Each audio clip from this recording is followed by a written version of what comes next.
4th, 2023 meeting of the Daytona Beach City Commission. We're delighted to have each of you with us this evening. This time I would ask for a roll call. Commissioner Henry? Present. Commissioner Reed? Present. Commissioner Paris? Here. Commissioner Strickland? Here. Commissioner May? Here. Commissioner Cantu? Here. Mayor Derek L. Henry. Here. We'll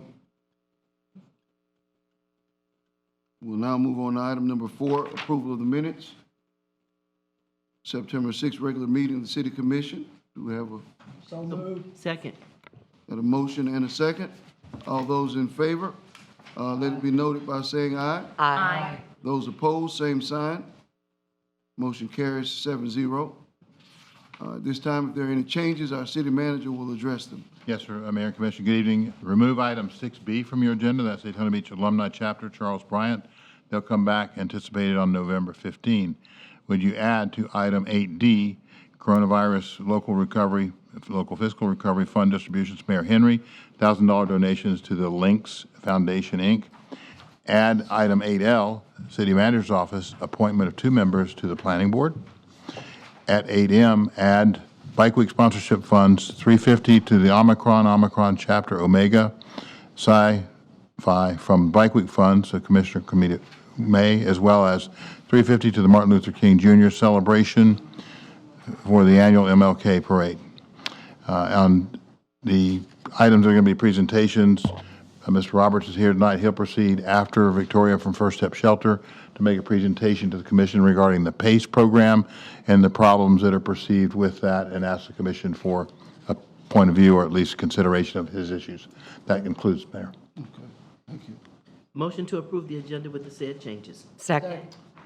Have a motion. We'll take a motion from Commissioner Reed. We'll take a second from Commissioner Cantu. Do we have any questions or comments? Hearing none, all those in favor, let it be noted by saying aye. Aye. Those opposed, same sign. This motion carries 7-0. We will now move on to our presentations. Our first presentation, item 6A, is a proclamation being presented to the Volusia Manufacturers Association by Mayor Derek L. Henry.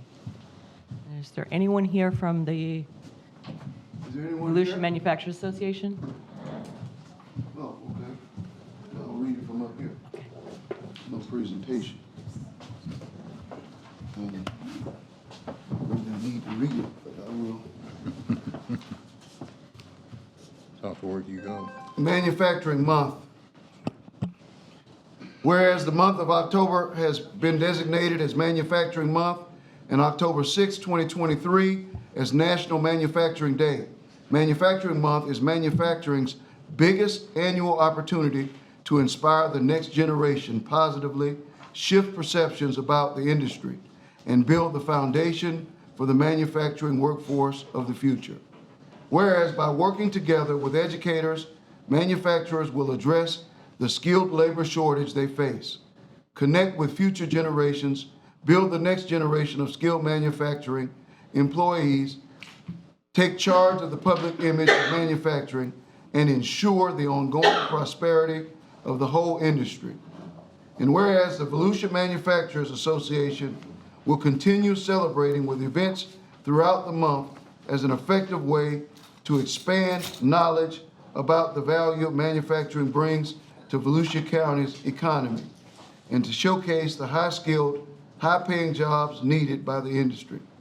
Now, therefore, I, Derek L. Henry, Mayor of the City of Daytona Beach, and on behalf of the City Commission, do hereby proclaim October 2023 as Manufacturing Month. Thank you. Okay. Okay, we will now move on to item 6C, First Step Shelter Annual Update presented by Victoria Fallberg, the Executive Director of the First Step Shelter.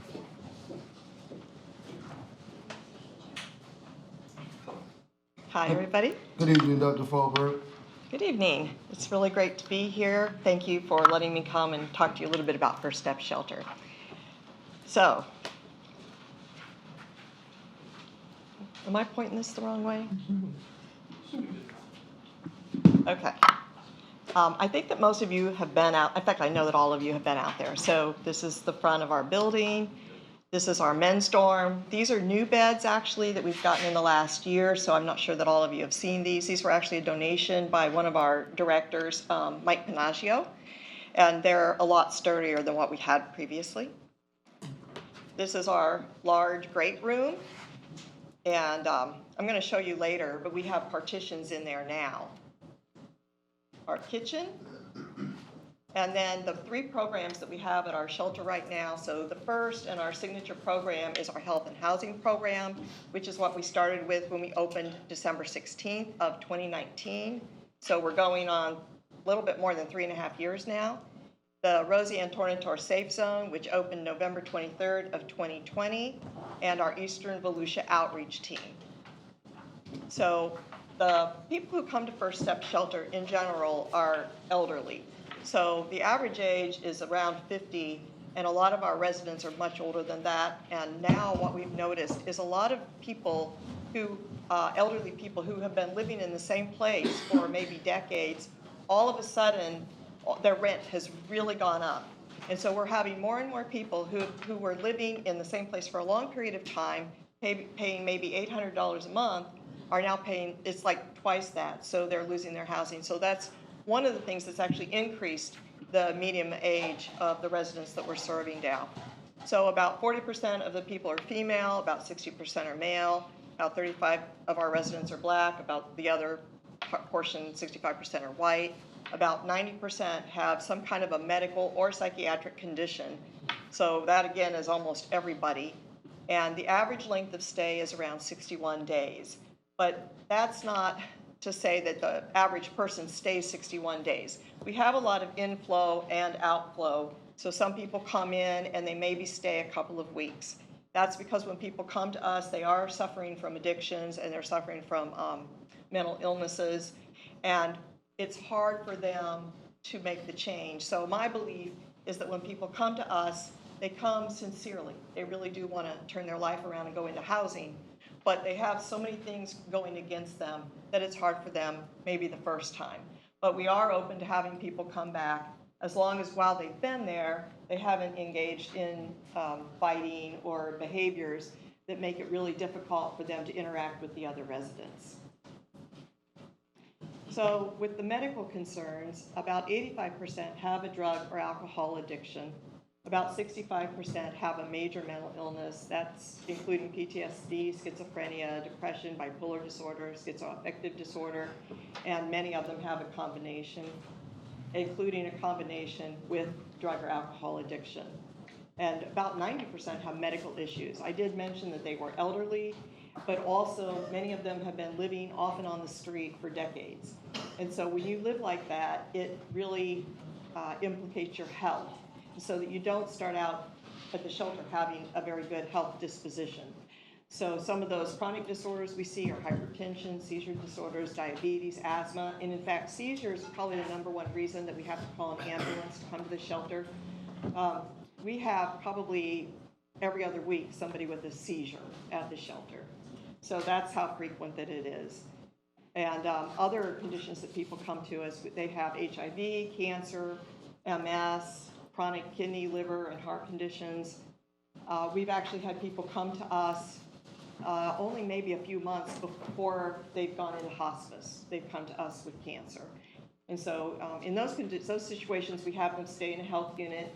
I think most of you have all been through our health unit. And if you haven't had a chance to do that, you're all more than welcome to always come through the shelter. I give tours a week about now on average. This week I've already given 2. So a lot of people come through. I think most recently Commissioner Paris came through. And anyway, you're always welcome to come up through the shelter. So the way our health and housing program works is that we start with just making sure that people have some kind of an ID. If people don't have an ID, the first thing we want to do is we have to get a birth certificate. That is sometimes more difficult than it sounds because we have people who, when they come to us, they can't even remember what county of what state they were actually born in. They can usually remember the state, but maybe they aren't sure about the county. So it can actually take a little while, but we always do locate something for people. But once they have a birth certificate, then we need to get them an ID, which we get through the DMV. Some people come to us and they already have a car and they have a driver's license, so that's, those people are already okay. But from there, we move on to their health, and initially when they come in, we do a health screening. So that would include sort of mental health as well as a history of their medical needs. We have a nurse at the shelter who, and we just hired, today was the first day, we have a CNA as well, which is a certified nurse assistant. So we have 60 hours a week of time covered with either our nurse or the CNA now. And they're the ones who do they're the first people who do the assessment when people come into the shelter to help create a medical plan for getting people on track. So once that's taken care of getting the plan, we move on to looking for proof of income. So if a person has a disability but they don't have SSDI, we will go ahead and put through those applications. All of the caseworkers at the shelter are what's called SOAR certified, which is 30-hour training that they have to do through SAMHSA, which is part of the federal government. So it's actually a requirement to work at our shelter as a case manager is that you have to have the SOAR training. And if we hire you and if they haven't had it, then we enable people to get that, but they have to do it during the first few weeks that they're there. We also help people get Social Security, and for those people who are employable, they have to get a job. So you'll see on our little chart, if you can read the fine print, that they have to apply for 25 jobs per week. But we've actually changed that now. They actually have to look for 25 jobs per day. And there's so many jobs out there that they can find a job pretty easily now in the community. Plus, since we've been in business for 3.5 years, we're able to use our connections with employers. So it's much easier now for us to help people become employed. So we do push people into employment fairly quickly. If they have health needs, though, that need to be addressed, we'll always do that first. So as soon as people are able to work, that's when we start, really motivate them to work. Also, if they need a resume done, or if they need to practice with interviews, we'll help them with that as well. And we have 2 vans now. So we have transportation, and we'll help people. Once they get established in a job, though, they generally will need to take the bus. We have employment runs twice a day, so if they can be part of that, then they can get a ride to their employment, but that van only holds 15 people. And we generally have it runs between 60 to 70 people per day now at the shelter. So that's a lot of people. You can't put all of those people in a van at the same time. Okay, so what have we done since we've opened? So in the last 3.5 years, we've had 1,038 people come through the shelter so far. We've served 216,653 meals. And of the residents that have come through, 544 have been successfully put into housing, which is 52%. And the number that I am most excited about is that of those people who've been in housing at least 2 years, 90% of them are still in housing. So you can see the rest of the data that I have here, which I send out every month, and I believe all of you receive it. If you don't, please just let me know, and I'll make sure that you're on the list. But I do send that out once a month so that everybody, I have like a distribution list it's pretty long. So if you aren't getting it, please just make me aware of that. But as you can see, we do a lot with getting people Social Security or disability insurance, getting them jobs, because to put people into housing, they have to have an income. There is no housing where you don't have to have income. Even if you get a government voucher, you still have to use 30% of whatever your income is. We also help people get health insurance because they do have so many health problems. Many of them are used to just going over to Halifax Hospital and getting indigent care, but that way you don't get preventative care. So what our goal is to help get people on a maintenance plan so that they don't wait until the last minute when they need, big surgeries, or when they have conditions that are not easy to cope with at that point. So the other thing we do is we help everybody get food stamps because most of these people have a very low income, and this helps to supplement their income. We help them with the birth certificates, and then of course they all have access to medical and mental health services. We don't provide those at the shelter, but we do have a lot of liaisons with providers in the community. So some of the other services that we provide are legal services, computer training, AA. We have a life skills course that I think is extremely important to our residents. So in the life skills course, they learn soft job skills like the importance of punctuality, dependability, calling your employer if for some reason you're not going to be able to make it, things like that. Good relationships with other people when you're at work, but also good relationships with other people within the shelter and then within your life. We focus on budgeting. So one of the things that everybody who comes to the shelter has to do before they can go into housing is they have to create their own budget for their own life based on what their needs are, but also on what their actual income is, because before they go into housing, we know what that is. And so they have to have a very clear budget. This much goes to rent, this much goes to food, this much for transportation. And so those are the kind of things, also healthy eating, the importance of health, exercise, those kinds of things are in the life skills course. We do have the health unit and some of these other things. We have a group that we work with called, I think it's Live, Life, Love. They help us with HIV assistance. They do HIV screenings for us. We work with Disability Solutions. They will help us out if we need interpreters. We do have people come to the shelter who are hard of hearing. We have people come to the shelter who are legally blind. So we do have other providers who will come in and help us with those kinds of things. So this is just some of our community partners. We actually have so many community partners because when the people come into us, they have such a variety of needs. But Halifax Health and Advent Health are really important partners of ours. They initiated the health unit was when the whole shelter was just in the whole development phase, and they have continued providing us with the funds to have our nurse and our certified nurse assistants. So that funding that we get from them is restricted for use in the health unit, but it's money that we really use well and we're really grateful for.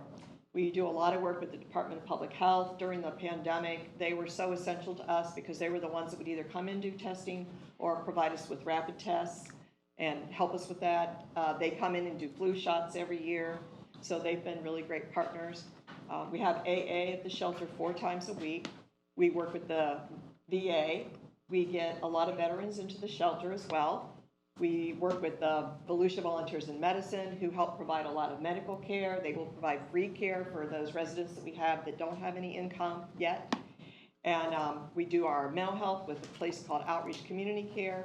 We've worked with the Association for the Deaf, the Lions Club, who provides eye exams and free eyeglasses to our residents, and then just a host of a lot of other community partners that we're so grateful for, because without their assistance, our residents would not be able to get to the point of being really sustainable in independent living. So as I mentioned with veterans, currently at the shelter, 1 out of every 9 of our residents is a veteran. And it usually ranges at any given time from 1 to 11 to 1 to 8 of the residents who are in our shelter are veterans. So our other programs, as I mentioned, there's the Roseanne Tornator Safe Zone. So far, we've had 3,299 people come through the Safe Zone. That is an outdoor pavilion, and it's only open to law enforcement. This enables law enforcement from our community partners, which of course includes Daytona Beach. In fact, they're the #1 users of the Safe Zone, to be able to, instead of taking a person to jail who's committing a minor ordinance violation, they have the choice of taking them to jail if they don't want to leave their situation, or bringing them to the shelter, to the Safe Zone.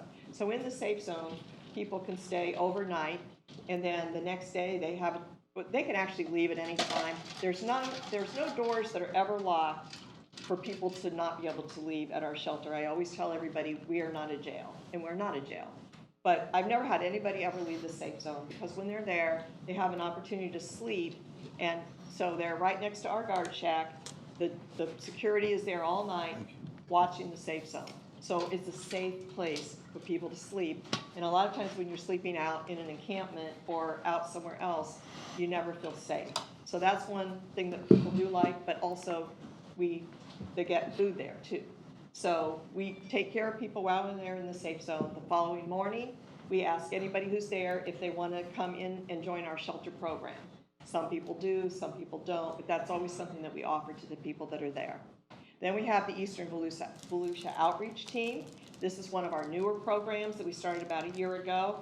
Kind of had a little hiccup when we had those two back-to-back hurricanes. We do this in partnership with the Volusia Sheriff's Department. And when the hurricanes happened, then they were called out to do a whole host of other activities.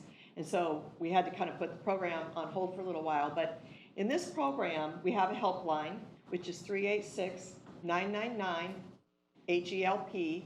And any resident in any of our partner cities can call the helpline, and my outreach coordinator, along with the Volusia County deputy, will go out to wherever the person calls, where the location is, where they see a person who is homeless. And what they will do is they will talk to the homeless person and try to get them to come up to take part in our shelter services. So anybody can call if they see someone who is in need of a shelter, and they will go out and do a visit. So the person is generally not engaging in a crime, although we did have that happen once.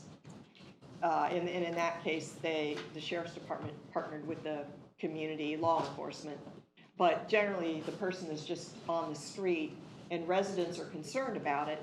And so now they have an opportunity to just call us, and we'll go out and try to convince the person to come to the shelter.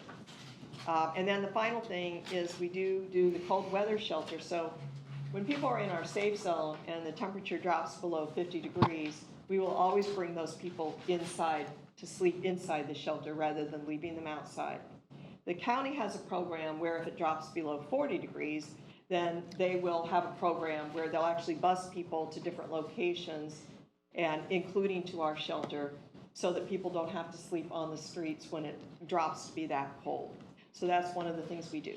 But we've also been participating with the Volusia County as a hurricane shelter.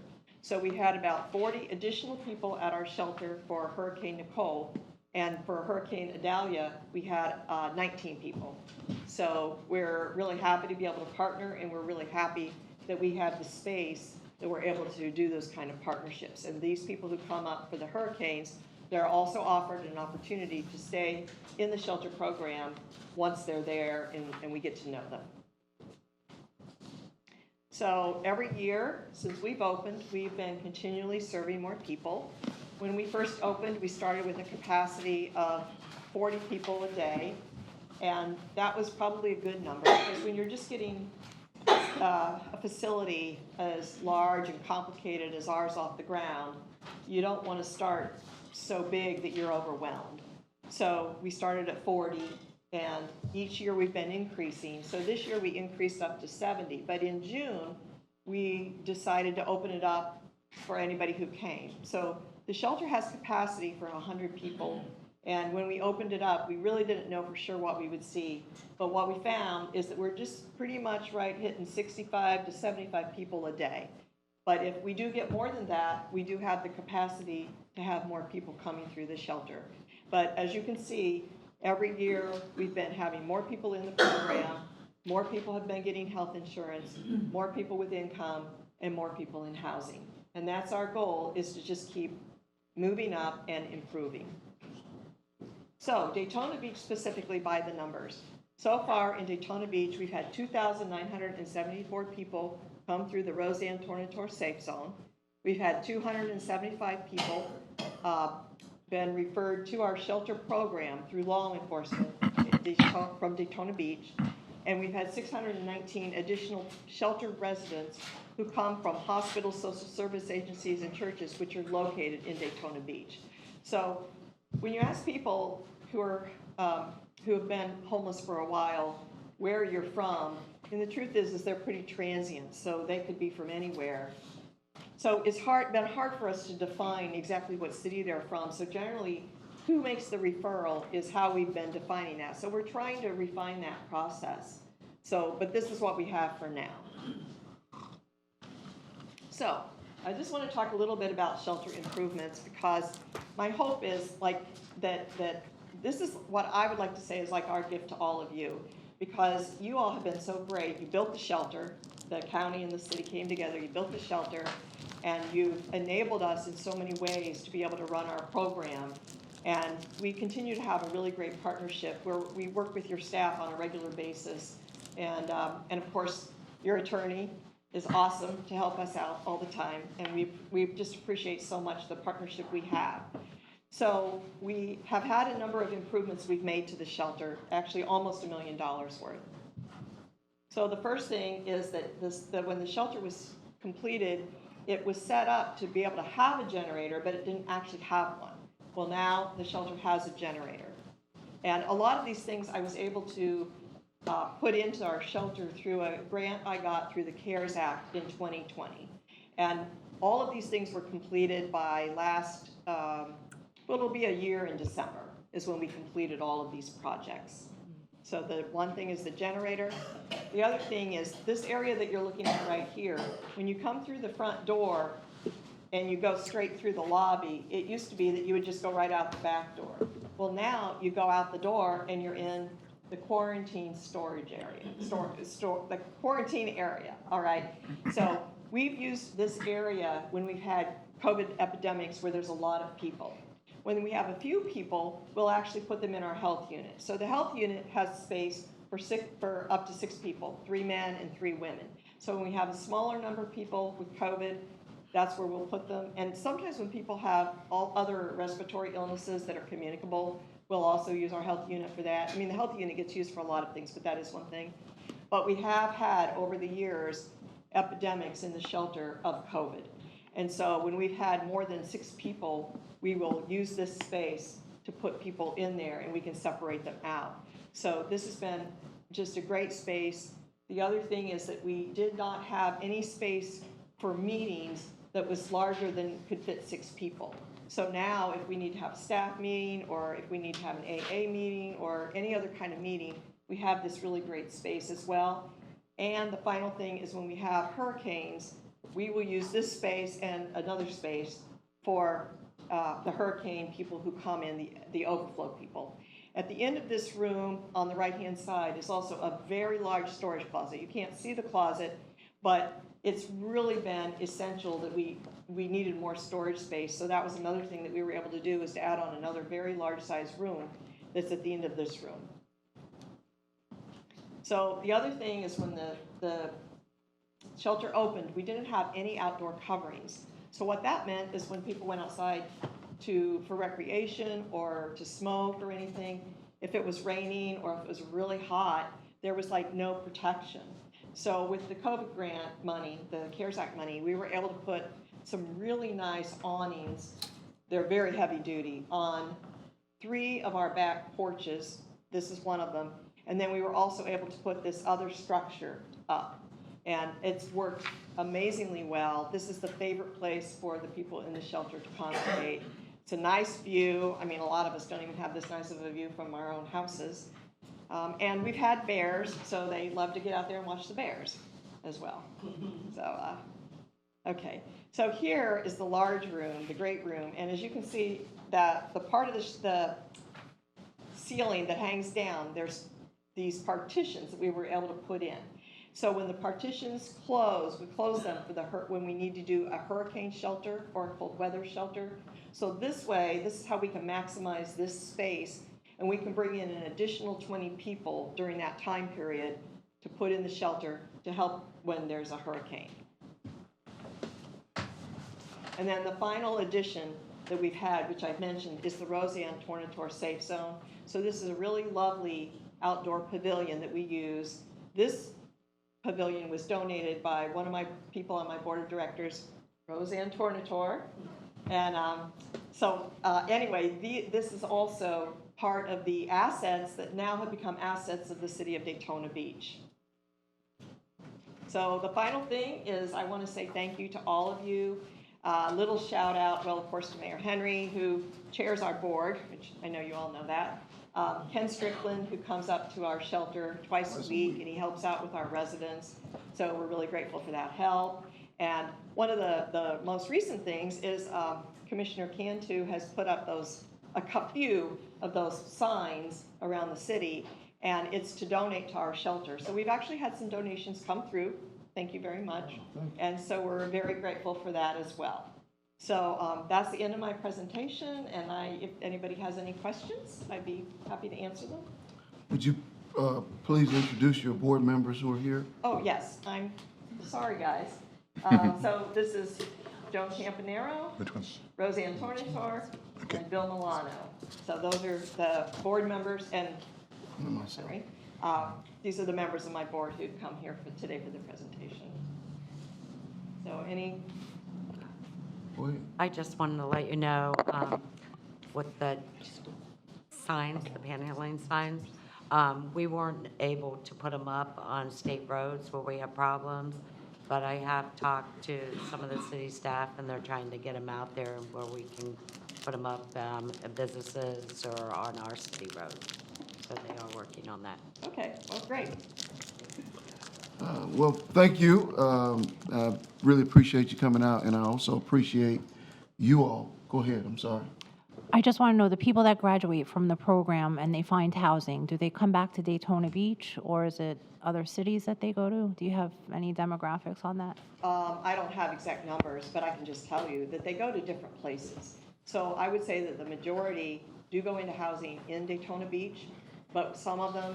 So one of the things that we do when people come in is we start to understand where they're from and who their family is and what separated them from their family. So we really do try for family reunification. So when possible, if the family can reunify, we will do that. And some of those people, I remember one person went back to California to live with her grandfather.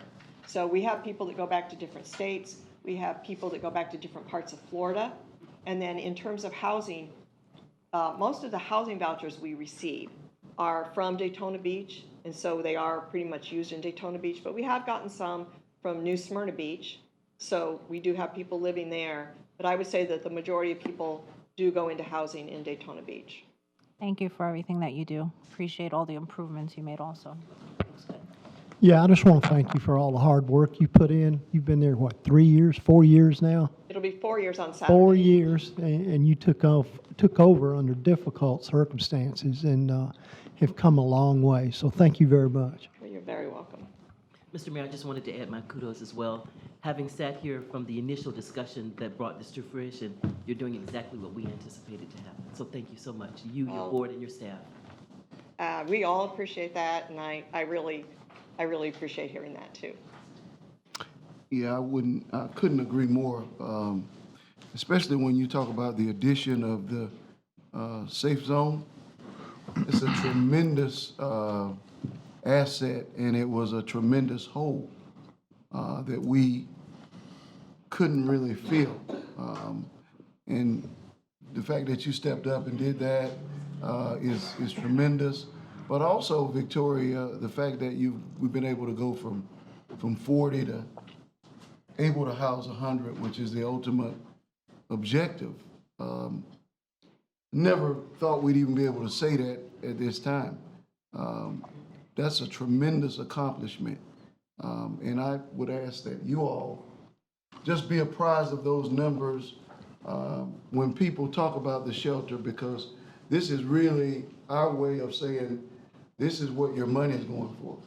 Because at the end of the day, we have allocated $400,000 a year to support this cause that the community asked us to do years ago. We were under some very dire circumstances, and we got into a business that the city is not really qualified to get into, and we tried to partner with Catholic Charities. That didn't work, but now it's working. And so I appreciate it, and really appreciate you going out and what we were able to do last year, and hopefully we'll be able to do even more this year with the Mayor's Gala.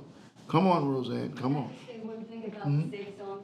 The one thing that I'm really proud of is everybody to know 386-999-HELP. And we pick somebody up and they have 3 days in the safe zone, not just one, to change their lives. Yeah. And lives are being changed. 500 people in permanent housing. Thank you. So thank you all very much.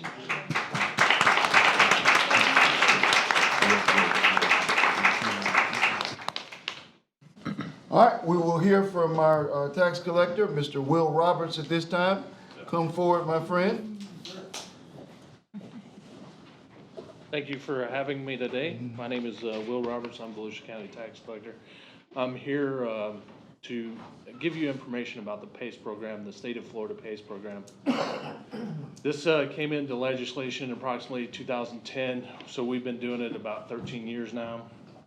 What the State of Florida PACE program does is provides easy access to financing for homeowners that want to improve their homes, mainly solar panels, roofing, windows, replacement, betterment of their property.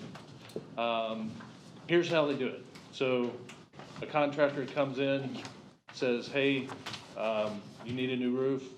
They'll hand you, information on how to finance it. And if you don't have any other option, they'll refer you to a PACE program, which the PACE program acts as an intermediary between the property owner, the contractor, and the financing company. But what ends up happening in the PACE arrangement is that it goes on the property tax bill for the term of the assessment, and that's how it's repaid. So it becomes a first lien for one. So if they have a mortgage on the home, they step to second place, after the county and all the other taxing authorities. So the first lien comes, State of Florida has their process for getting the property taxes paid. So it goes on the tax bill as non-ad valorem assessment. So even if you have a tax exempt veteran, they have to pay this no matter what. So here's my observation and what's been going on this year, mainly just this year. So at the end of last year, one company in particular, Florida PACE Funding Agency, which is the information you have in front of you right now,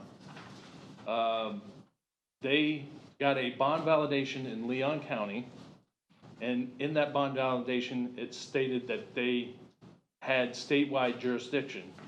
Well, the way the Florida statute is written, there's 4 ways to be a local government, designated as a local government. You can be a county, a municipality, a dependent special district, like the New Smyrna Beach Utilities, or you can be a separate legal entity that is created when you have an interlocal agreement. So that creates the local government part. Well, what they've been doing since they've gotten this bond validation is they've been going throughout the state of Florida and operating as if they had statewide jurisdiction. So for reference, last year we had 99 total. So we've been doing this for 13 years. We had 99 total on the tax year. 40 of those were Florida PACE Funding Agency. This year alone, from January 1 till now, they have already assessed 241 parcels. And they had 40 last year. That's 200 more than they had last year. And most of those are not within a jurisdiction that has an interlocal agreement with them. So that's the number one thing. They actually sued me to try to force me to put the tax, anything that they came through this year, which they had 129 things, properties that they were trying to assess. 39 of those are legitimate because they fall within a jurisdiction that have an interlocal agreement. So those will be on the tax bill. But the property appraiser and I agree that we don't recognize them as a legitimate local government outside the jurisdictions without an interlocal agreement. So the rest of those will not be on the tax bill per the writ of mandamus that was upheld in our favor, the defendant. So for the 2023 tax bill, those will not be on on the tax bill. So you will have some residents that may question why they don't have something on their tax bill this year, because you guys don't have an interlocal agreement with Florida PACE Funding Agency. So therefore, it doesn't apply to the city of Daytona Beach. So the other observations that I've made is that most of these would more than double a person's tax bill, more than double. So I believe the original intention of the state of Florida PACE program was good. It was trying to keep with the comprehensive plan and lower our carbon footprint, renewable, sustainable energy, make things better for the citizens, residents, and taxpayers of the state of Florida. But if you know anything about the interest rates where they are right now, 9.9, 8.9, I've even seen 10.49 interest rates.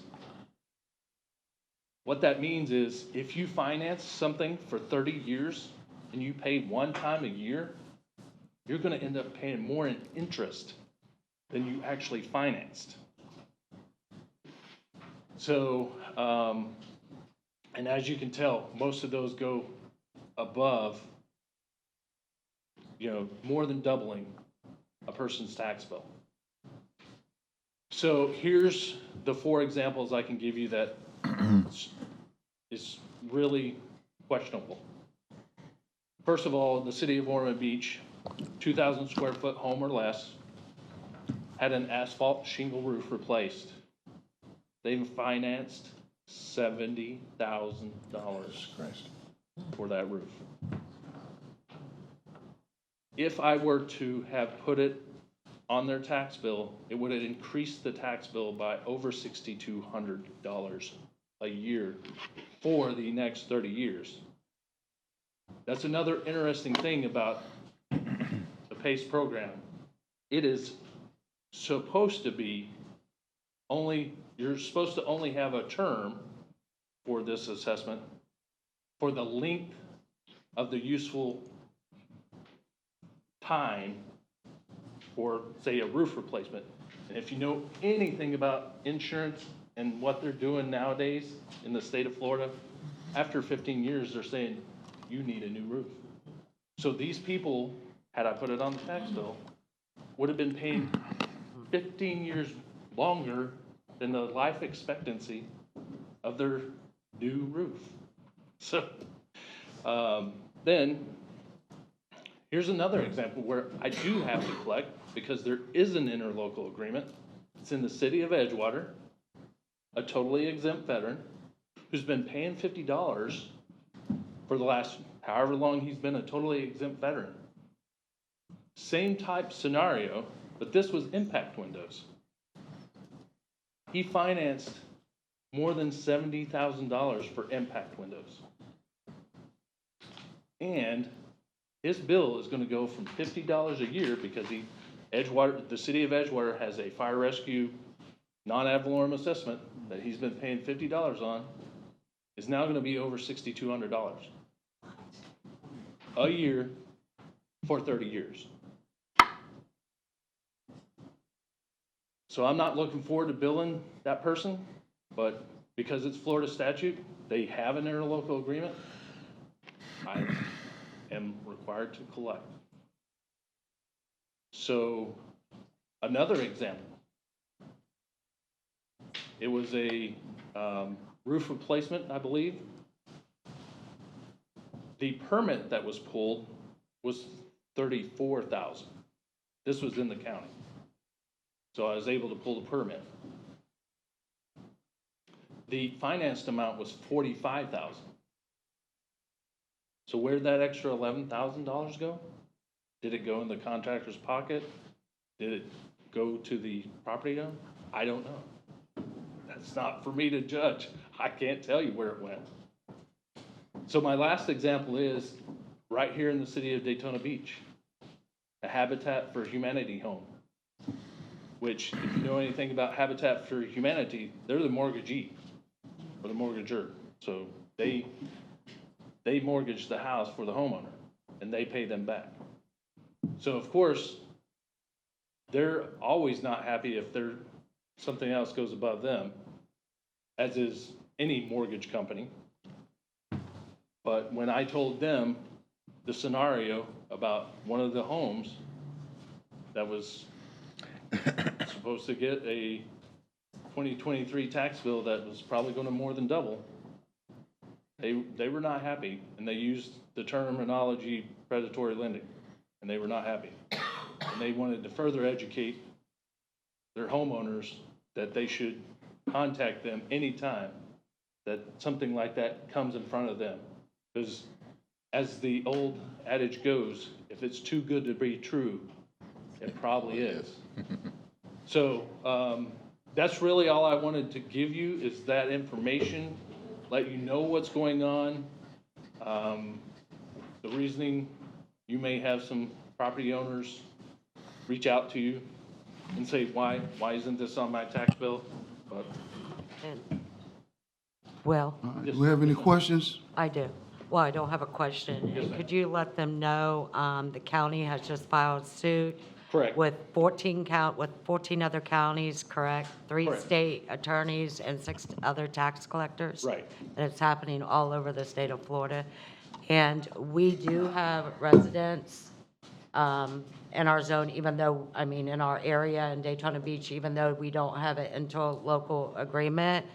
And I would like to see if we could do some kind of form or resolution in opposition to PACE operating in our city of Daytona Beach. Yeah. Some sort of, what was the last part? Some kind of form or resolution for opposition to PACE operating in the city of Daytona Beach. A forum, you mean to educate people? Correct, or a resolution, correct? Because We we need do more- have Daytona residents. I think what the commissioner is recommending, if I may, is that we adopt a resolution opposing these practices by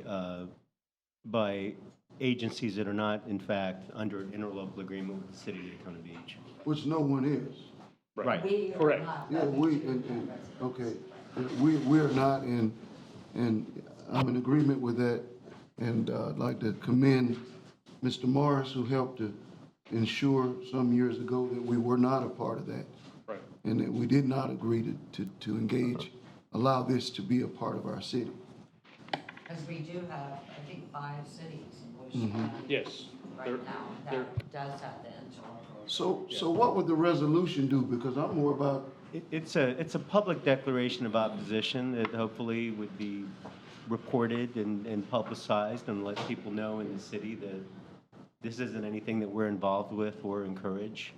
so we need to find a way to shout Because- about it. Right, because there is mailers going out, and Correct. actually, they're not even on SunViz.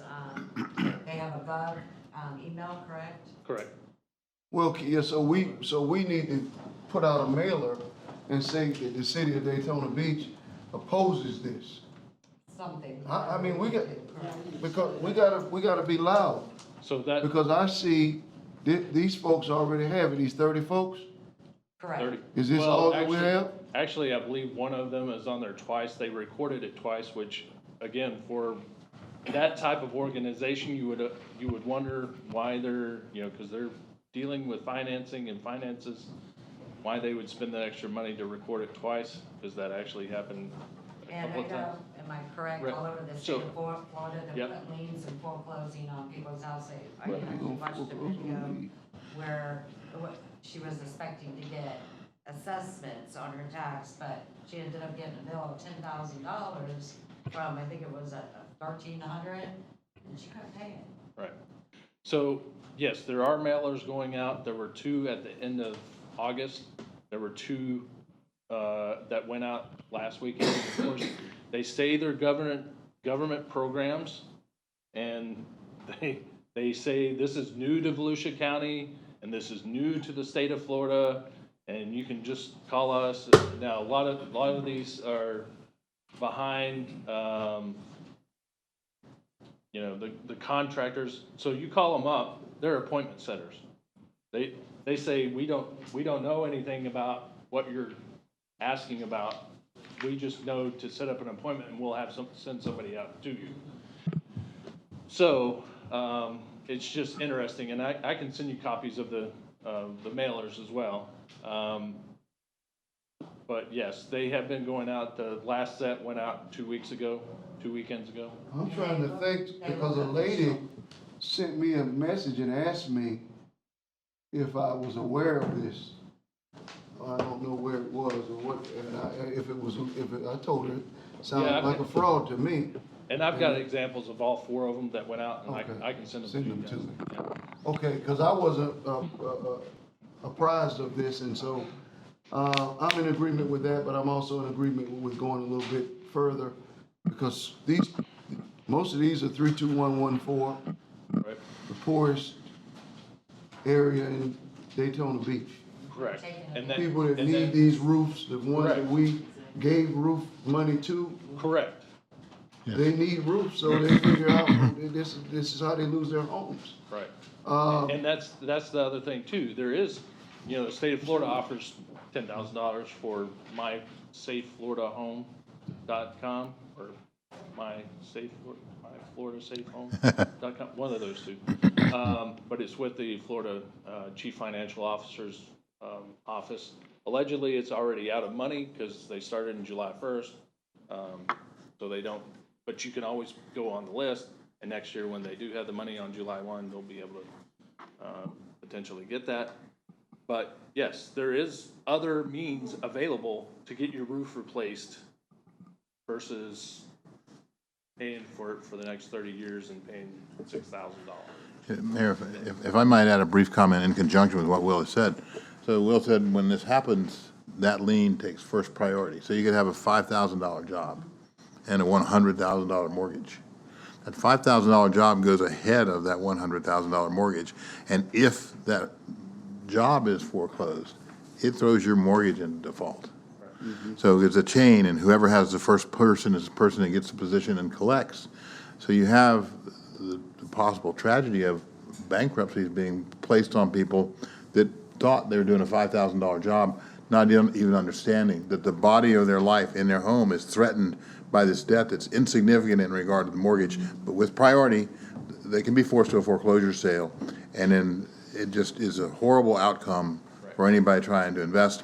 On the other hand, if they simply bought the job and it was a mechanics lien, the mechanics lien is secondary to your mortgage because your mortgage has first priority, and your homestead is protected from some foreclosure actions by virtue of being the first lien. So there's an underlying, even more sinister thing.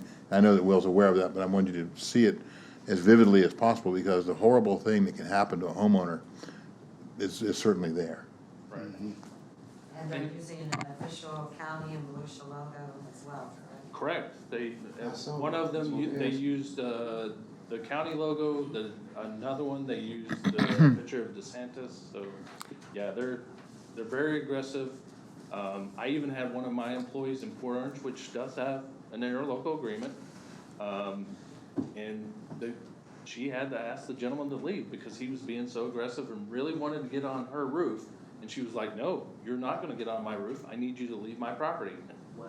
So it's, people are being aggressive, regarding trying to sign these people up. And, I want the betterment of people's homes. I want them to have better windows, better roofs.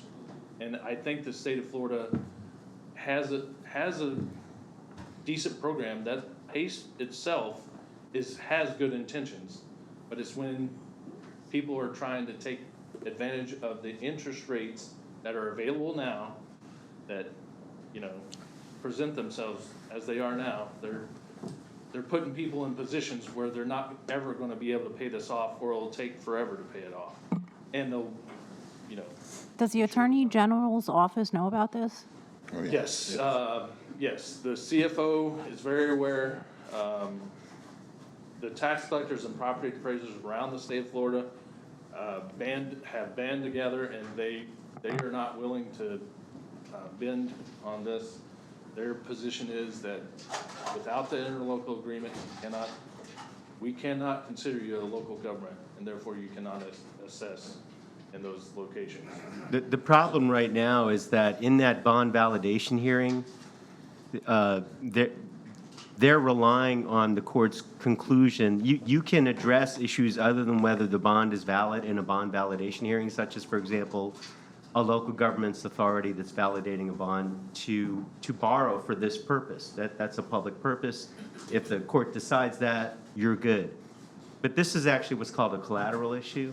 And so that's why the county and I think 14 or 15 other counties, as well as several of the tax collectors, are filing suit to intervene and get that part of the decision taken out. If and when that happens, they're done in Volusia County, except for in those jurisdictions where they actually have an interlocal agreement. Well, and that's my observation as well.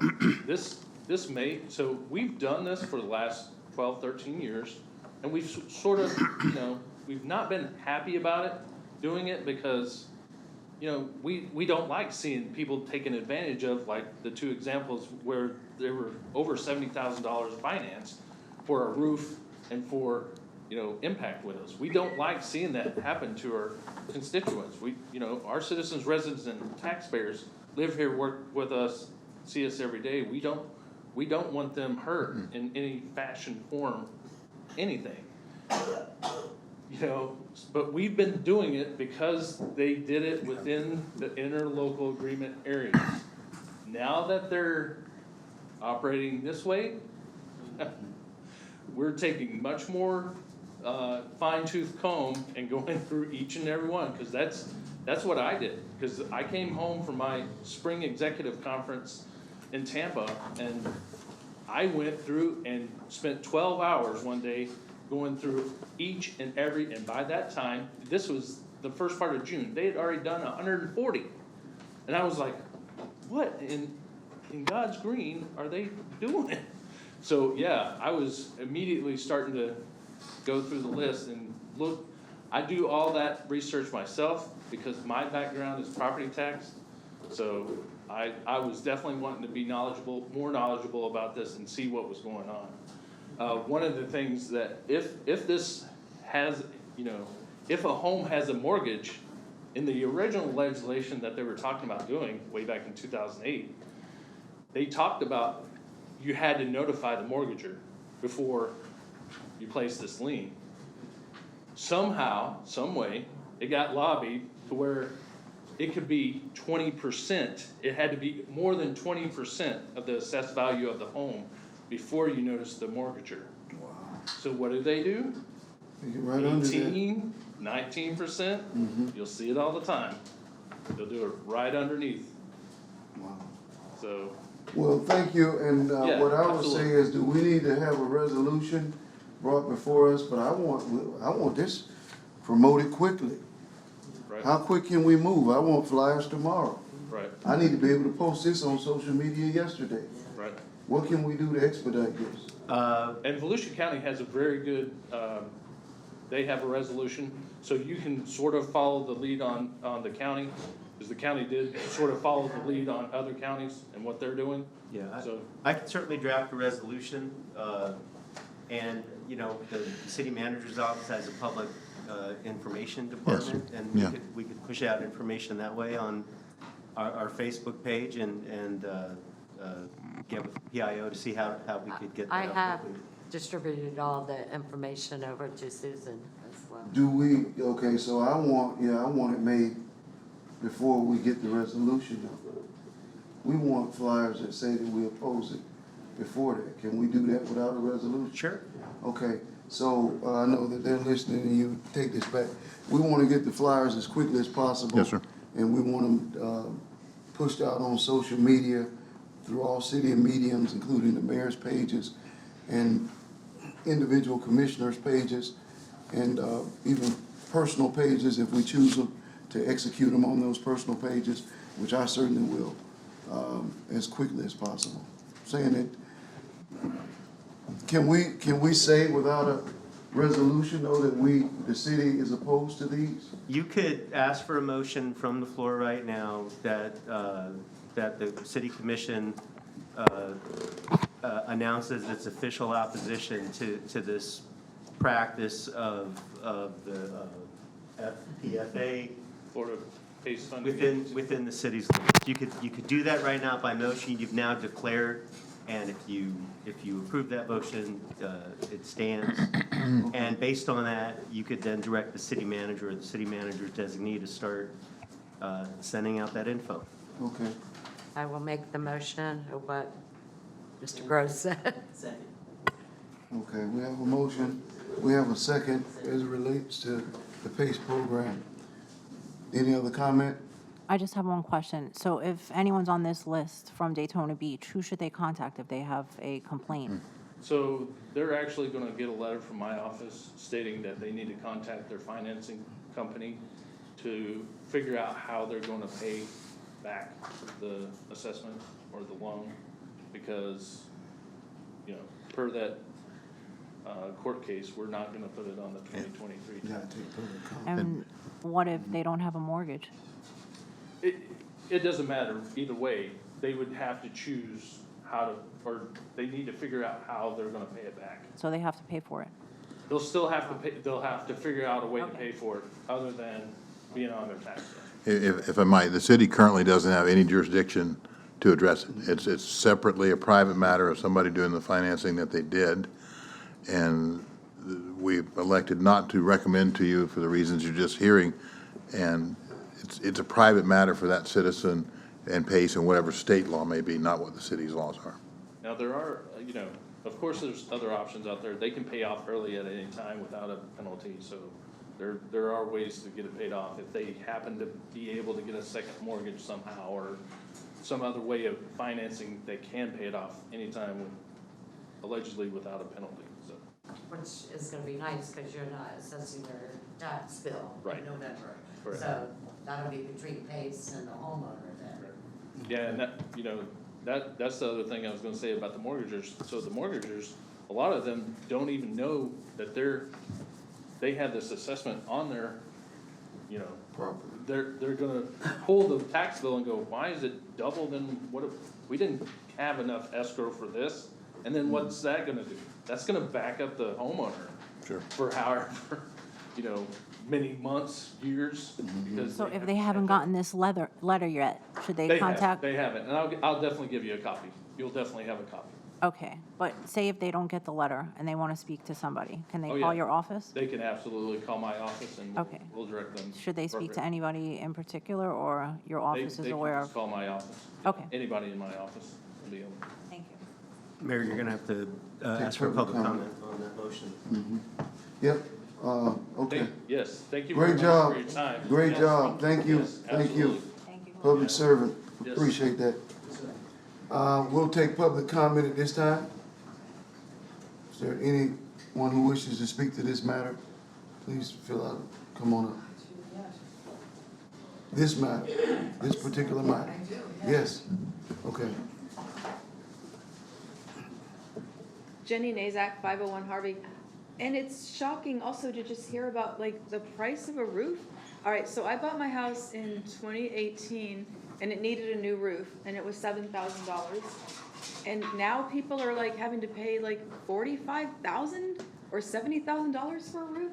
Is that because everything went up that much? Like that needs to be looked into Not that also. much. This is like madness. 20,000 now. Thank you. Yeah, It's the finance. And thank you, Mr. Will Roberts, you are awesome. yes, indeed. All right. John Nixon, 413 North Grandview. I'm wondering if, with your COVID funds and whatnot, if we as a city could Pay for that. pay off their mortgage and then be a second, move that to a second to protect their homes? I mean, it's in 114, these people don't have the money, I man. know. So they're not gonna be able to go to the bank and say, oh, by the way, could you give me $70,000 on my house? It's not gonna happen. So I'm asking you if we can find a way with the COVID funds, they'll pay it back. But instead of having a 9% interest, we give them a 1% and put it in the second so they don't lose their homes. Because that's what's gonna happen. I know, you're right. That's what's gonna happen. Doyle? I know. Good evening. My name is Doyle Lewis. I represent the poor and the homeless. That's why I'm here tonight. I seen this coming back in 2006, 2007, 2008. I've been building houses and doing roofs my entire life. I bought a house in 2005 in the county, not in the city. The county got onto me and my mortgage got onto me. I built in the insurance on the mortgage payments. The insurance came back on me and tried to get me to double pay the insurance in 2006. They came back on me, threatened me again in 2007.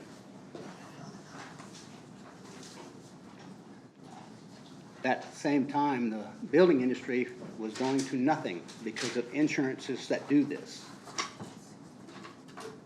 I knew this back then. I actually worked in 2004 on one of my landlord's other properties, and I had an insurance adjuster tell me I was an idiot. And I'll explain what I did to the next roof. Because I went in there and patched and put paper down like a contractor usually does. And he griped me out and said he's gonna have me thrown out of Florida. And I think he's still trying to, because I've never been able to work on my house or anybody else's house. Like I said, I've seen this in 2004, 2005, 2006, 2007, 2008. I bought a house in 2005 thinking, I'm a contractor from out of state. I can do what I need to do. You know what FP&L told me? That I couldn't do anything to my home. I said, okay, I'll get you to shut my power off. I didn't pay them for 7 months. They shut my power off by cutting the ground wire. It's my home. It's not FP&L's home. It's not the insurance company's home. It's my house. It's my castle. It doesn't matter what size it is or what location it is. I invest in my community. I've painted all my life. I've built houses all my life. I've built cabinets all my life. And when insurance tells me I cannot touch my house, when FP&L tells me I cannot touch my house, it's not worth me owning one. Thank you. Thank you. Okay, we have a motion and a second. Do we have any other comments from the commission? All right, Mr. Brown, are you coming? Well, you're welcome to. Crescent Ridge. A little bit to back up what he just said. One of the sad things, and I heard his testimony, and it's pretty heartbreaking, but the situation's even worse than what he told you. Insurance companies don't give you 15 years on roofs. I've seen cases where they want you to replace it in 5, 10, sometimes less. That's ridiculous. Now, if I had my way, I'd outlaw shingle roofs because they're awful. I've had my own personal experience of spending an exorbitant amount for replacement roof, and to address Ms. Nazak's comments, the prices are getting higher and higher. All asphalt shingles are is a piece of paper with oil on it and some rock thrown on top. That's all it basically is. And what the shingle companies have done, the reputable ones, and I bought the highest quality roof you could buy, it's supposed to be good for 30 years. Within 5 years, it was failing. They know they don't have to make them to the same quality that they used to, because they know the insurance companies go, oh, you haven't replaced the roof in 5 years, you need a new roof. They do that automatically all the time. And if you got a mortgage, you're forced down that highway. So it's a terrible situation. It goes beyond just what he's talking about there. But I wanted you to be aware that the scam, I'm going to call it a scam, on roofing and materials has gotten worse and worse. And with the pandemic and the increased price of oil and everything else, it's compounded the problem. So again, this problem is a lot worse than you think it is. And everything he said, and I have to kind of agree with a lot of what he had to say about that. So for these people, and I really appreciate his testimony, they're going to be, paying for a roof that isn't worth anywhere near what they're paying for. And as was stated by John, they're going to lose their homes. And maybe that's what they want. The other sidebar I'm going to say FPL has not been a very good partner. I'll talk about that more on another item. But I tried to put solar in my house, and they told me that I couldn't put on the solar that I wanted because that would make me essentially carbon neutral, and I'd be having, free electricity, and they didn't want that. So they told me they would not approve my solar. Now, how ridiculous is that? And that goes right along with it, Well, why are they telling me what I can put on the roof of my house? Be honest with you, I'd be happy to throw that power meter in the trash can and say the hell with it. But I can't do that because, again, the infrastructure forces me to use the utility companies. So, again, I push solar. I'm also thinking that wind is another answer. But I know I'm going to run against the power companies because that's their cash cow. And so they're going to fight it. Why they have control over our homes, I have no idea. But that's something that needs to be reversed. Thank you. All right, we have a motion, we have a second, no further speakers. All those in favor, let it be noted by saying aye. Aye. Those opposed, same sign. Motion carries 7-0. Where are we? Citizen comments, please. Citizens' comment. Yes, sir. Okay, we are going to move on to item number 7, Thank you, sir. which is our citizens' comments. During this time, citizens have the opportunity to address the city commission on any item on the consent agenda. And our first speaker is John Nicholson, and on deck is Jenny Nazak.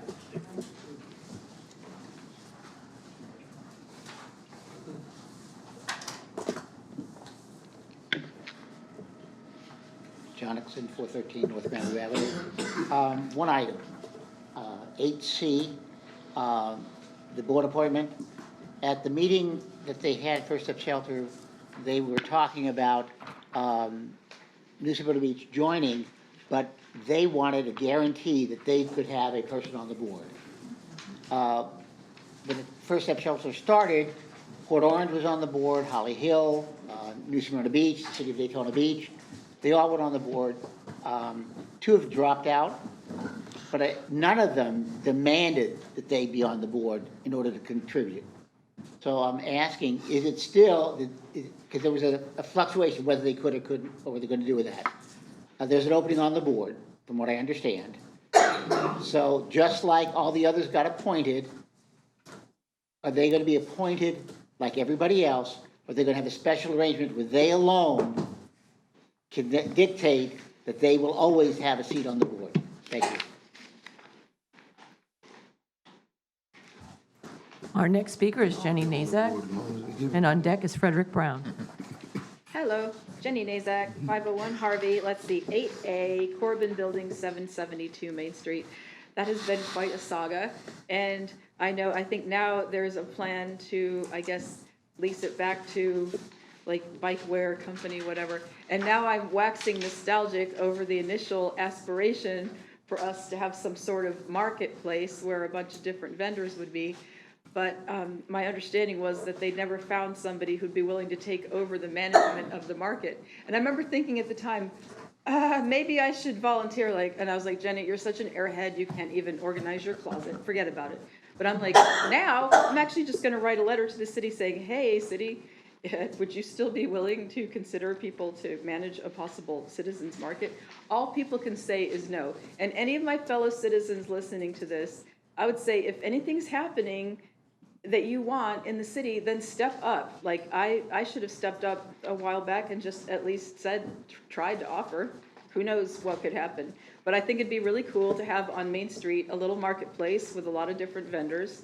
That'd be awesome. It's my next block over, so I have a vested interest in its liveliness. Okay, let's see, what else?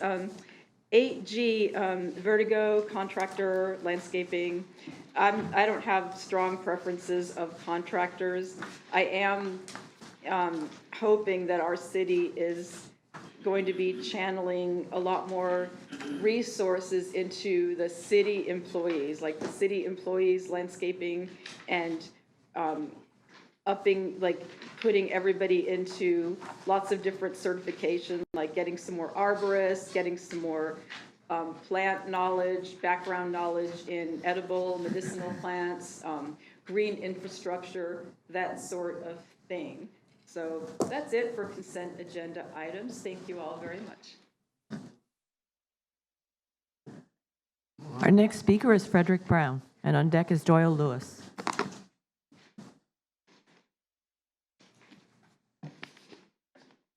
Frederick Brown, 1508 Crescent Ridge, Daytona Beach.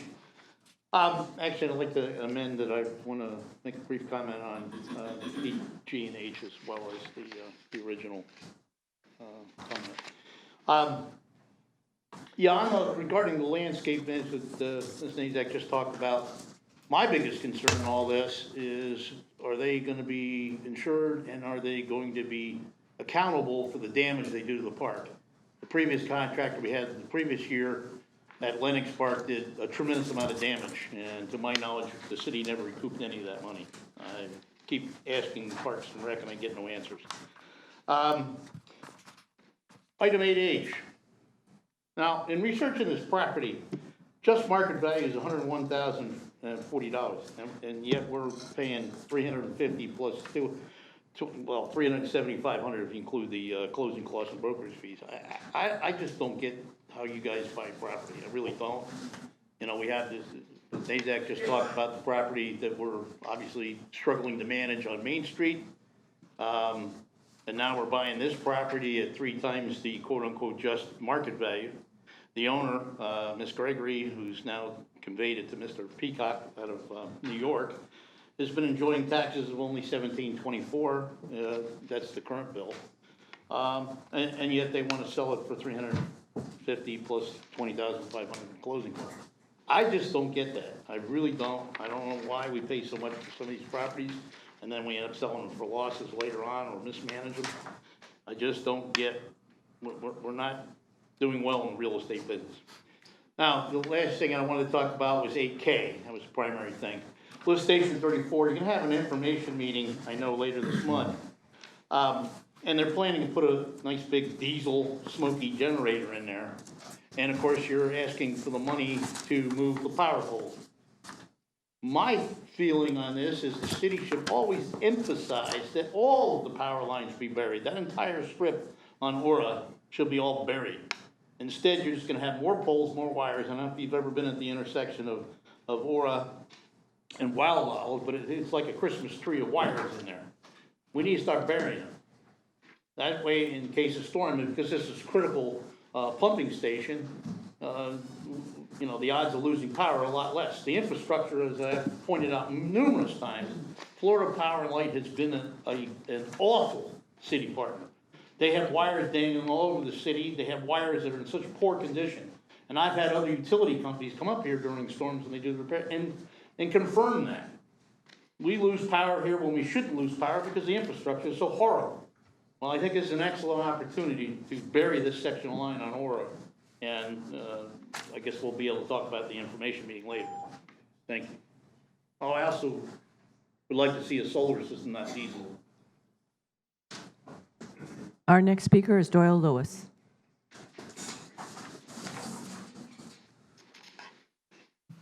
Good evening again.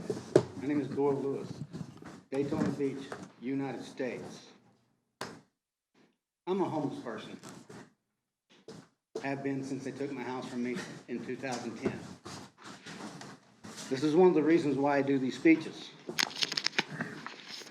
Whenever local officials and county officials and Florida officials can just throw somebody out on the street because they say they're no good. You don't fit in here. It's happened. You're looking at somebody. I'm talking about the First Step Shelter tonight. And this is why I fought so hard to make sure it happened. Mr. Mayor, I'm happy of what you've been doing with the First Step Shelter. If you understand what I'm talking about, and you see the numbers of the people that they're putting through there, you'll understand why they needed a homeless shelter in Volusia County.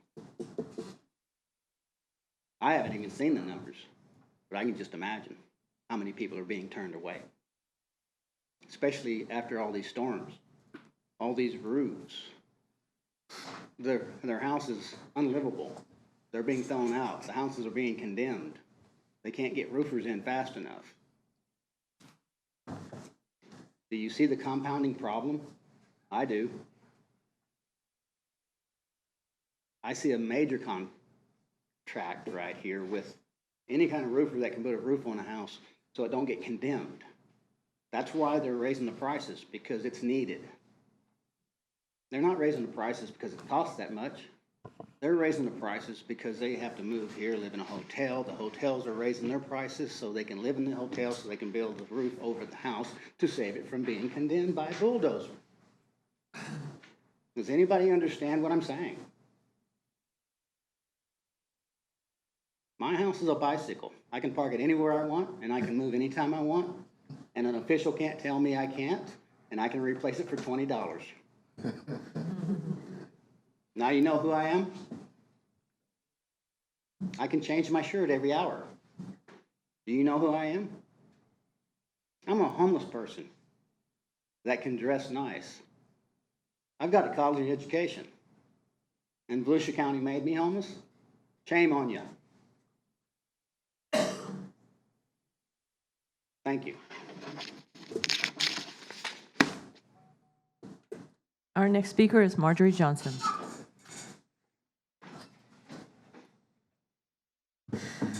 Marjorie Johnson. I'm here tonight to talk about the fact that the city of Daytona Beach paid $1,000 for a banquet that they had regarding crime.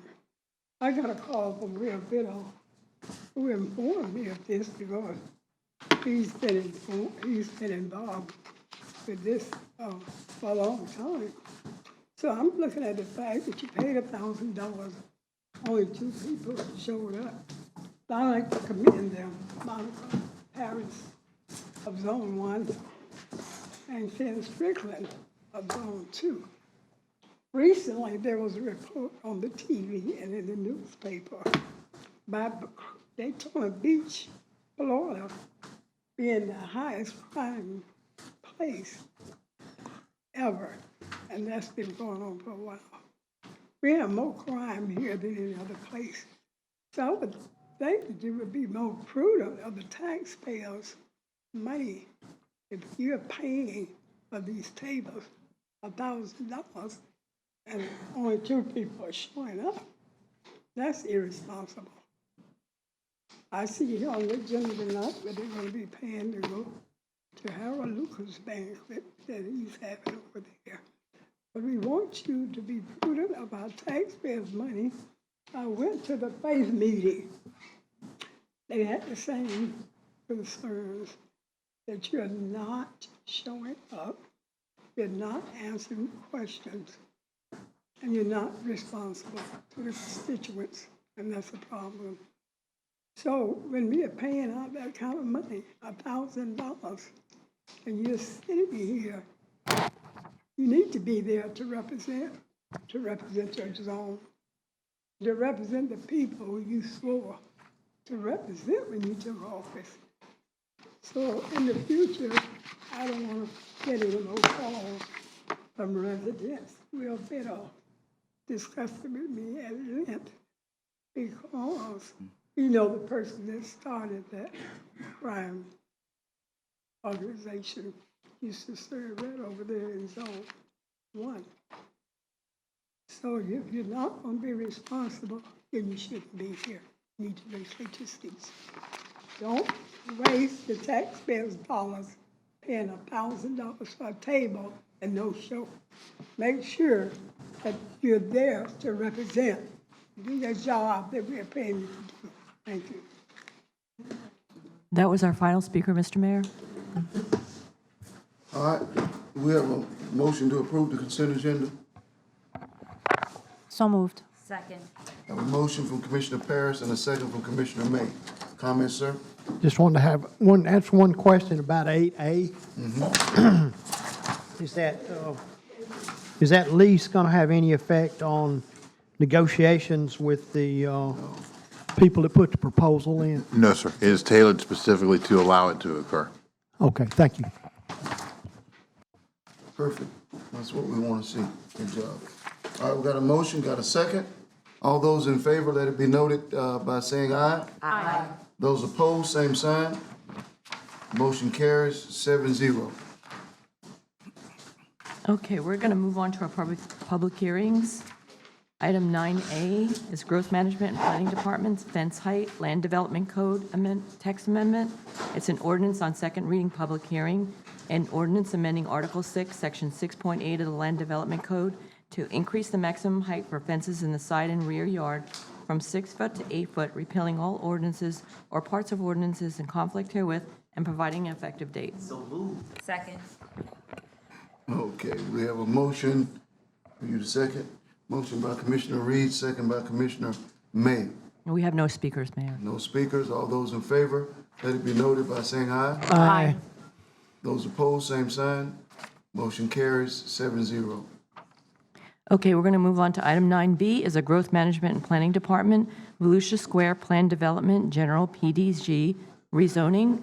It's an ordinance on second read and public hearing, an ordinance amending the zoning map of the Land Development Code to rezone 22.4 plus or minus acres of property located on the south side of West International Speedway Boulevard on a portion of the block bounded by Thames Road to the southwest and South Williamson Boulevard to the northeast from BR2 Business Retail 2 to PDG Plan Development General, approving the Volusia Square Plan District Agreement to allow additional uses, upgrade landscaping, subdivide the property, and incorporate a uniform sign plan to support redevelopment of the Volusia Square Shopping Center, subject to certain conditions, authorizing the mayor and city clerk to execute the agreement, repealing all ordinances or parts of ordinances in conflict herewith, and providing an effective date. Second. This item is being continued to the October 18, 2023 City Commission meeting at 6 p.m. Yeah, ready to see that.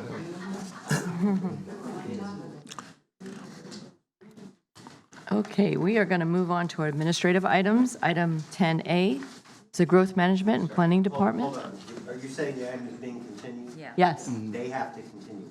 Oh, okay. So your motion The needs to be commission amended. has to vote to continue. Oh, okay. All right, You can we have a amend it. motion to continue. I move. Second. Got a motion from Commissioner Reed. We'll take a second from Commissioner May. All those in favor, let it be noted by saying aye. Aye. Those opposed, same sign. Motion carries 7-0. Okay, we will now move on to item 10A. It's the Growth Management and Planning Department Special Use Permit Review Standards. It's a Land Development Code text amendment. It's an introduction of an ordinance on first reading, an ordinance amending Article 3, Section 3.4 G4 of the Land Development Code to remove the text suggestion planning board approval is required to waive zoning district standards, repealing all ordinances or parts of ordinance in conflict herewith, and providing an effective date. So moved. And are there any questions or comments from the commission? So the public hearing and final action will be on October 18th, 2023. Okay.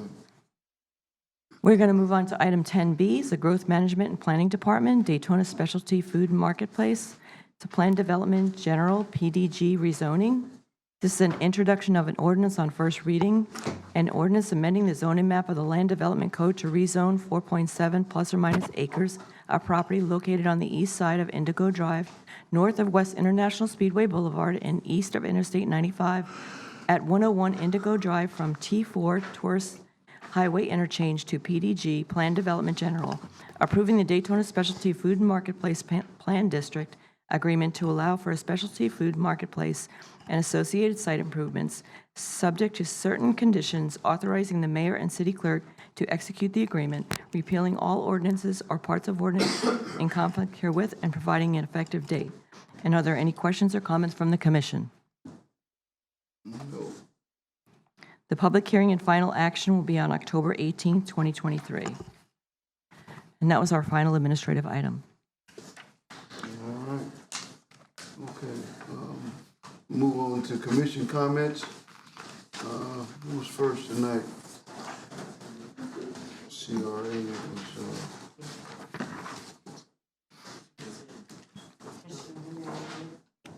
I'm sorry. that was the CRA. Okay. All right. Commissioner Henry? one thing tonight, and that is that I'm looking for someone to serve on the board for the Peabody. They've been putting on some really great shows. Last night, my co-commissioners and I met up at the Chicago concert, and it was a great time to be had.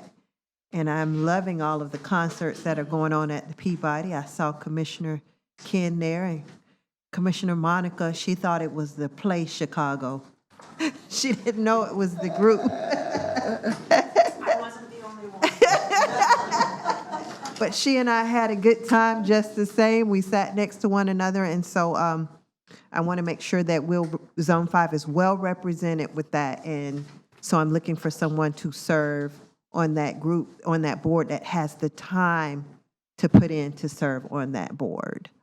And that's the only comment that I have for tonight. All right. Thank you. Mr. Reed? Yes, sir. Thank you, Mr. Mayor.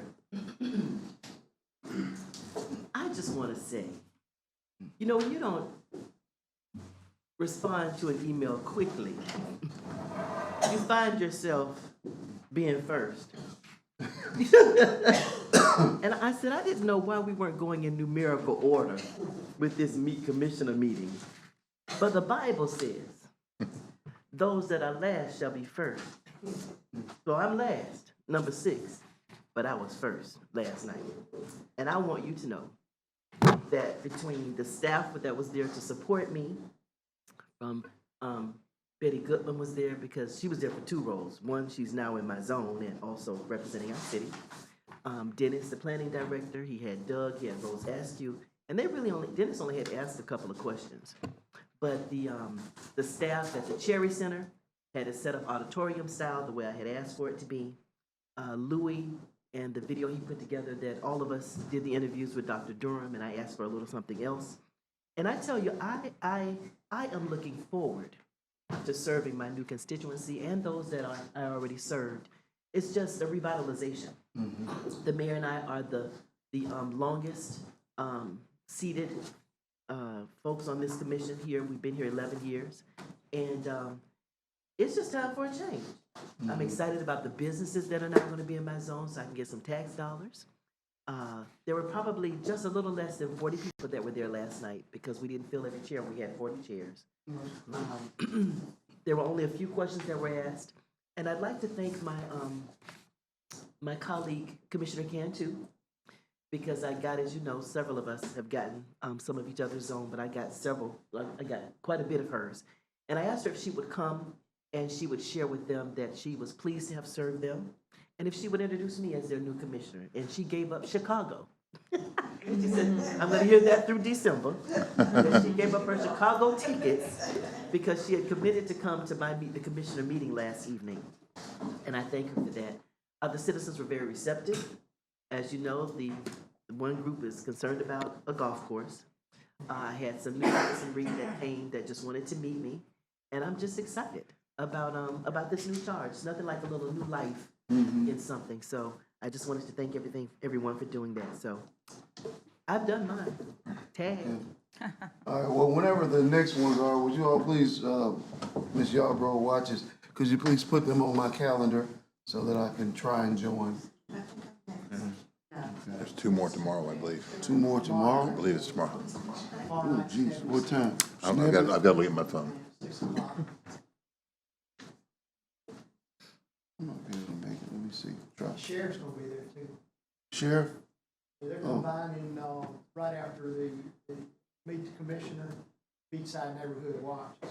Has their Oh, okay. And the sheriff was their Is their speaker speaker. for this month. Okay. So they combined it rather than nobody come to either one. That's a good idea. Commissioner Parrish? So over this weekend, we had 12.8 inches of rain. Anytime it rains, I get very antsy. So on Saturday, I went driving through Zone 1 where I knew that people had flooded. And I met utilities on site, so they were there checking to make sure all of the pumps were working. And there were 2 issues that came up. One of them was we had pooling at the west end of Fairway Estates off of Townsend. And then we also had Woodcliff and Holloway Place entrance had some toilet waste that spilled over onto the road. I just wanted to let everyone know that I did reach out to all the different departments to find out what is being done, what can be done. I know maybe sometimes it's not the answers we want to hear, but I just want to let you know that I did hear all the requests. I received phone calls, emails, spoke to people that were in the areas. And also, I know that the city had gotten a lot of emails from this weekend as well. So there were just some questions that people had, and I just want to answer them on the record here that I received from our utilities department. Fairway, is there any way that we can make drainage improvements in Fairway Estates? If our only option is to wait for the U.S. Army Corps of Engineers study, I just want to know what the status was of that.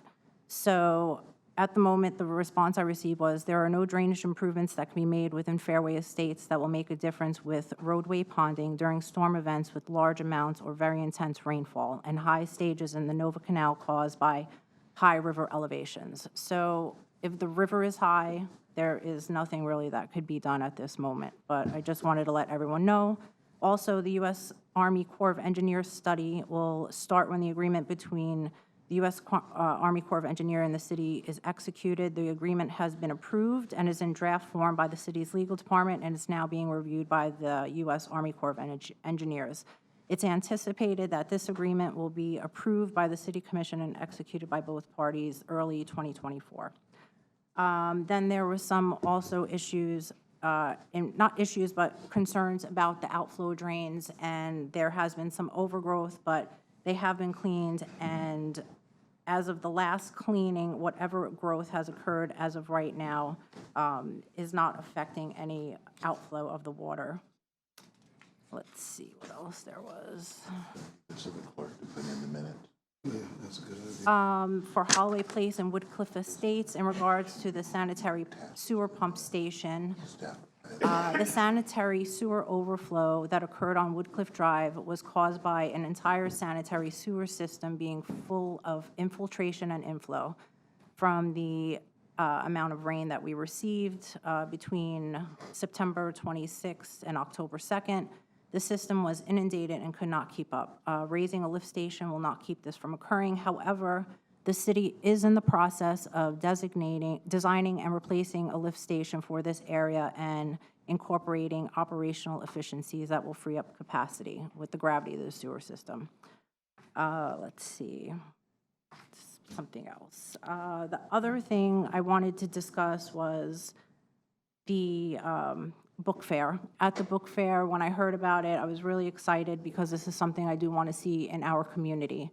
I did receive some phone calls and emails from residents that in the book fair, there is going to be this banned bookmobile. And when I heard about it, I went to staff and we spoke to the organizer of the event, and they did assure us that they were not going to have any of these banned books on this bookmobile. So, I need to do my research on things. I'm just not going to listen to what people have to say. I did go on this website for this organization, and it was advocating for one political party against another. My concern is that I don't think we should be sponsoring events that favor one party over another. As elected officials, I know that this is nonpartisan and that's how we are elected. And I think that we need to represent everyone. And I just wanted to bring this to the commission to see what everyone else's thoughts are on supporting and sponsoring something that is going against one political party against another.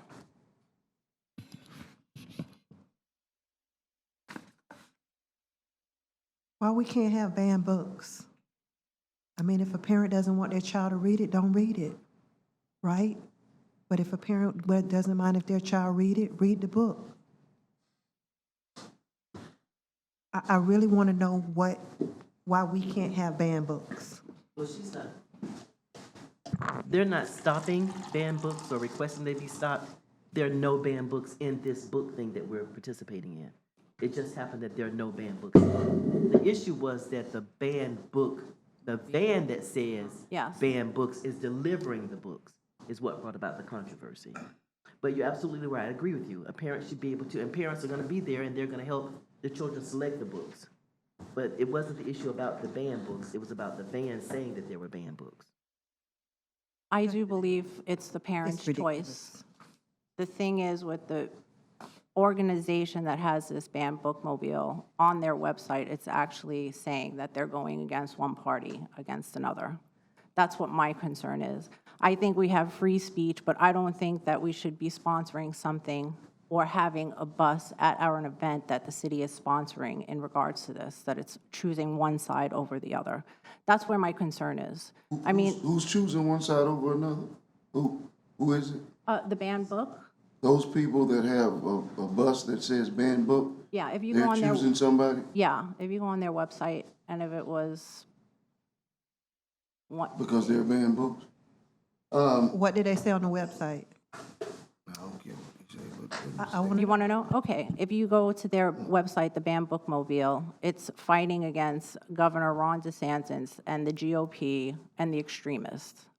To me, I mean, parents have the right to go to a school board and choose what's in the school. When they're saying ban books, kids could still go to a library and take out these books. It's not like anyone's banning them. But the thing is, I think parents, people that live in a certain area, even the children, they could go to the school board and request what books are there or not. And the books that have been removed from Volusia County, from what I did my research on, were contained content that I don't believe minors should see. Like which books? One of the books was Flamer. I have a list of the other books. Do you That's want the to? only book they removed, right? Was that? No, there's a couple of them. Couple more they've removed already? I haven't been able to research all of them, but I'm not coming just to pick one side over another. The thing is, I just don't think that if something's being sponsored, it should be for one party or another. So I just want to bring it to the commission and see what everyone else thinks. I'm not gonna say very much on this, but I'm gonna say this. When you sponsor something, you will have people who host things. And they all have different perspectives that they support. So if we were to do that, then we're gonna have to look at every time we have an event. And all those people that are there, which is 50, 60 people, lined up with something that we've supported.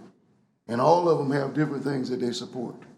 And sometimes they support things that are political, sometimes they don't. I had no clue of this, and quite frankly, I don't care because they're not gonna be at this event promoting their particular political ideology. This is about giving away books. And we're giving away 20,000 books. And if people who support Ron DeSantis, or whatever it is they support, wanna come to Daytona Beach and give out 20,000 books to children in Daytona Beach, I'll be the first person to line up behind those people and help them give out books. As long as they're books that are reasonable, just like these 20,000 will be excellent books for any child to bring into their library. So if those same people, the opposition, wants to show up tomorrow and give out books, I'm gonna line up to help them. And that's all I'm gonna say about this matter. I have nothing else to say. Anybody else got anything else they want to say? I just want to say that as a parent, I think all parents, not just a certain group, should be able to say what their children can read and cannot read. So when you say people should be able to go into school and determine what's in the school, we have great librarians. Volusia County has top-tier librarians. Some of my bestest friends are librarians in Volusia County, and so I think they do a great job of making sure age-appropriate things are in the schools, and if it's something different, they let the parents know, and parents can say whether or not they would like for their child to. I'm against banned books. That's all I wanted to say. Anyone else? And so as we go ahead, I'm sorry. Well, that wasn't what was in question. What was in question is just having political party affiliation. No. Well, that's their right. I mean, I didn't make that rule. That's the Florida statute. And I'm a parent, and I should be able to go in and say as well, not just a certain group of parents. I know, I'm not disagreeing with that. All right. What's in question is that a political party was mentioned. It's not mentioned anywhere. Where is it mentioned? Just on their website? Yeah, it's on their website. Different people mention political parties that come to events that we have all the time and that we support. So I'm not supporting these banned book people. I don't know them. They're giving away 20,000 books. I don't know what else I can say. What else would you like to say on it? Does anyone else? Anybody else have any want to comment support on it? that? All right, well, I did have residents that came to me, so I am here advocating for them. So I guess everyone's okay with it. The other thing I wanted to talk about was, we have Meet Your Commissioner. Mine will be on October 11th at the Dickerson Center at 6 p.m.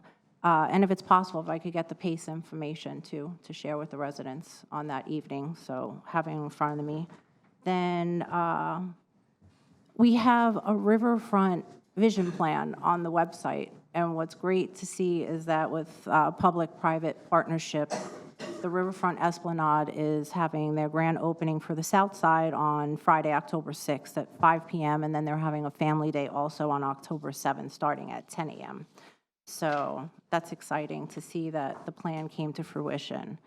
And I do have one more event from one of our residents that she asked me to mention. Community Resource Fair. It's going to be Thursday, October 12th from 10 a.m. to 4 p.m. at the Allen Chapel AME Church on 580 George Ingram. It's going to be featuring one-on-one housing counseling, free credit checks, mini workshops on credit building and repair. So make home ownership possible. Thank you very much. Thank you, Commissioner Paris, because I was supposed to say something about that. Lucy Desmore, send it to you as well. Me too. I was thinking she's making her rounds. Make sure you get it said, right? Maybe more than one. Commissioner? North Street Park. At one time, that was Zone 2. Now, it is Zone 6. However, the lighting that was asked for around that park has been completed. And I haven't been by there at night, but I was by there the other day with Denzel from Code. We were riding around looking, and that's been completed. And coincidentally, I know the gentleman was in charge, that his company was subcontracted to do that work. And he told me that Mr. Dave Waller is a pleasant